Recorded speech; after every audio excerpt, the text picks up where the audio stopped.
All right, welcome to this explainer.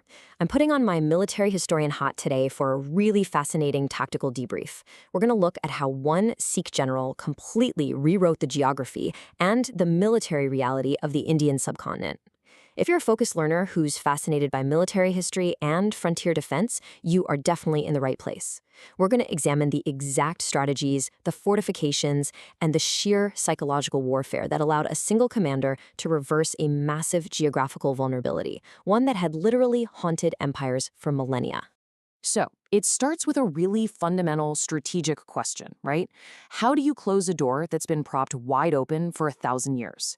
For centuries, the Northwest frontier was the ultimate Achilles heel of the subcontinent. Today, we're going to look at how an Indian power finally solved this historic vulnerability.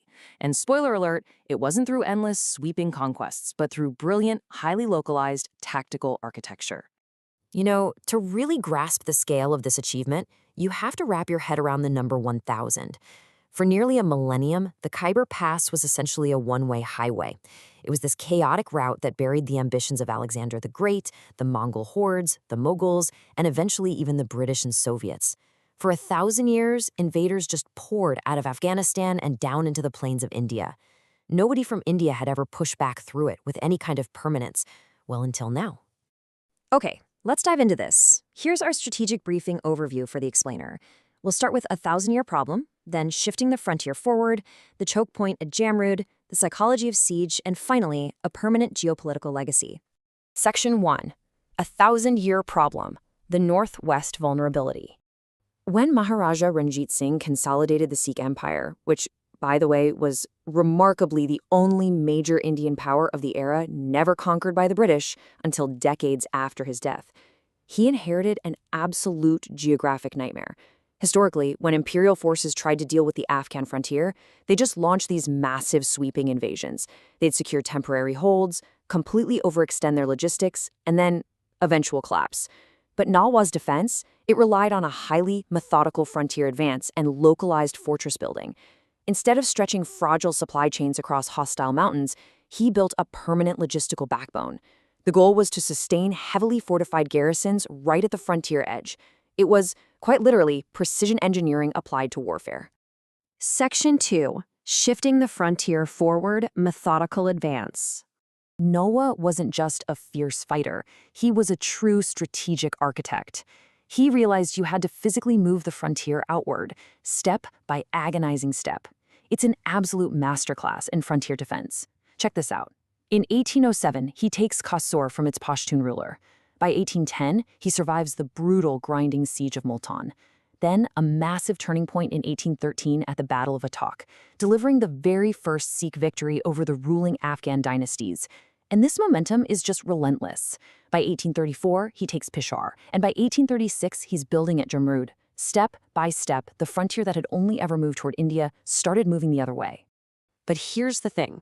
Nalwa didn't just use bricks and mortar, he used psychology. Reputation as a weapon is a real military tactic. Hari Singh actually earned the title Nalwa as a young man on a hunting trip. A tiger attacked him, and instead of freezing, he grabbed the animal's jaw with his bare hands, forced its head aside, and killed it with his blade. By 1834, this fearsome personal legend preceded him so powerfully that when he marched on Peshawar, the ruling Baraksai brothers just abandoned the city without a single fight. Think about what that means for a second. He weaponized his own reputation so effectively that he achieved a massive strategic goal with zero combat. Section 3. The choke point at Jamrud, a calculated provocation. And this brilliantly illustrates how Nalwa understood a core rule of military logistics. Holding the city of Peshawar meant absolutely nothing if you didn't also hold the road leading into it. In 1836, he initiates a tactical escalation that permanently changes the region's geopolitics. He builds a new fort at Jamrud, positioned directly at the mouth of the Khyber Pass. As a military historian, I find this brilliant because it's the ultimate choke point. It's a strategic geographic funnel that forces an advancing army to squeeze into a really tight space, which drastically neutralizes any numerical advantage they might have. Building Jamrud was, by design, a calculated geopolitical provocation.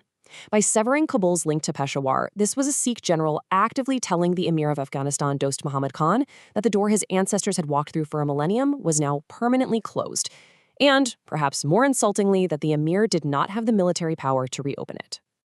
Section 4. The Psychology of Siege, the Final Stand. Naturally, Dost Muhammad Khan had to answer this provocation. While the Sikh court was totally distracted by a royal wedding in Lahore in 1837, the Emir sent his army, led by his son Wazir Akbar Khan, to retake Jamrud.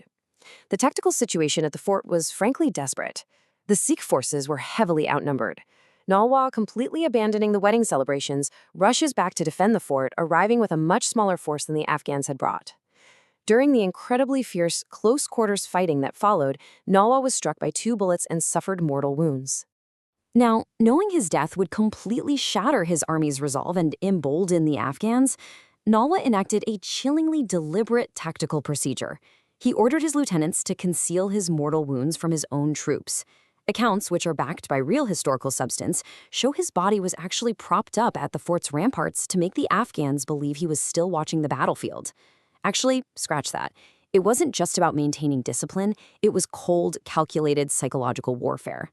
It maintained his soldiers' morale and delayed the Afghan assault through pure fear, buying them enough crucial time to wait for reinforcements from Lahore.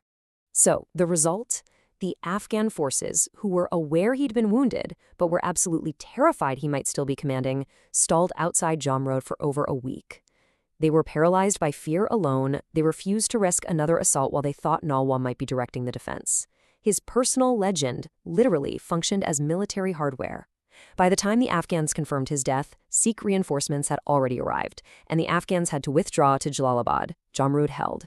Even in death, Nalwa used psychological warfare to break the siege. Section 5. A Permanent Geopolitical Legacy, Redrawing the Map. The impression he left on military historians and observers of the time was just staggering. There's a well-known passage attributed to 19th century British newspapers comparing him to Napoleon, Wellington, and Genghis Khan. They even suggested that with European-level resources and artillery, his ambitions might have reached far beyond the subcontinent. Keep in mind, British observers had every institutional incentive in the world to inflate their own commanders and downplay others. The fact that they were writing this in absolute awe about an Indian general speaks volumes about his genuine tactical brilliance. So the crucial point here is the distinction between myth and reality. It's super tempting to embellish the story and call him the general who conquered Afghanistan. But he didn't. He never took Kabul, Kandahar, or Herat. And honestly, the true version is actually way more impressive. He achieved something narrower and arguably much harder. He was the first commander in 1,000 years of subcontinental history to take the historic invasion route and run it in reverse, holding that ground against a people whose entire military culture was built on holding ground against everyone else. To put that into perspective, the hard data of this geopolitical shift is astounding. Pre-Nalwa, Peshawar and Hazara functioned as the Afghan winter capital. Post-Nalwa, it became governed Indian territory. And I mean governed land, not just a raid, not some loose tribute arrangement. The Khyber Pass transformed from a one-way invasion highway into a permanent defensive choke point. That territory never reverted to Afghan rule after his death. The Lahore Court Chronicles record that no further conquest was made in that direction after he died. He was, in a very literal sense, the physical wall of the Sikh empire. Which leaves us with a pretty provocative thought to conclude today. Looking at Hari Singh Nalwa's masterclass in holding a frontier, we really have to ask, could modern military strategists achieve such a permanent geographic shift using only deterrence, reputation, and localized fortification today? Afghanistan has buried armies far larger than his, yet they never managed to push him out of Peshawar. For a frontier that had only ever been a one-way door, closing it permanently remains one of the absolute rarest feats in military history. Thank you so much for joining me for this explainer. Keep questioning, keep analyzing, and I hope this leaves you eager to dive even deeper into tactical history.